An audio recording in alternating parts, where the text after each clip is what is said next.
I was speaking on the message of Fatima in New Zealand a couple years back. It was Divine Mercy Sunday. And a gentleman came up to me after the presentation. He said, I finally understand what happens when we don't respond to Our Lady's message. Because my dad was the first soldier from New Zealand to be killed in World War II. And had we responded to Fatima, he'd still be alive. The point is, when we don't respond to Our Lady's messages, there are ramifications. She comes as a mother. She comes to save. So at Fatima, she's the quintessential co-redemptrix. In fact, she appears as the co-redemptrix on October 13th, 1917, as Our Lady of Sorrows. Notice how she opens her hands at the beginning of the apparitions. That's mediatrix of all graces. And surely she's advocating, she's giving us a message for protection, because God always prefers mercy. But if we don't respond, then remember, justice is a virtue. When God exercises justice, it's not the vengeful God, it's the just God who's still seeking our ultimate conversion.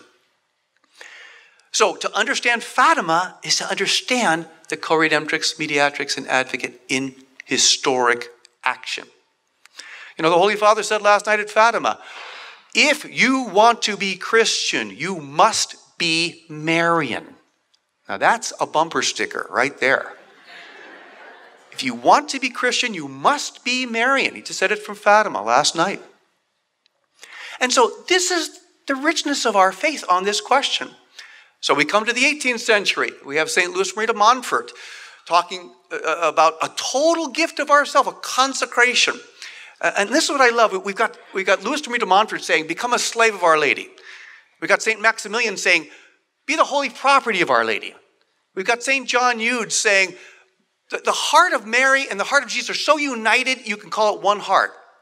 I told my students at Franciscan last week, I said, you got St. Maximilian at table, and then St. Louis de Montfort and St. John Eudes, they're all up in heaven. You know what they're saying to each other? They're saying, we could have said even more about the mother. They're not saying, oh, I went over the top. Yeah, I went over the top with her too. They're not saying that. They're saying we could have said even more. Now that we know her, now that we see her, now that we're in the fullness of who Mary is, we could have said more about her. That's the richness of our faith. In heaven, a great wonder was seen, with a crown of 12 stars and moon under her feet. The handmaid of the Holy One, a woman clothed with the sun.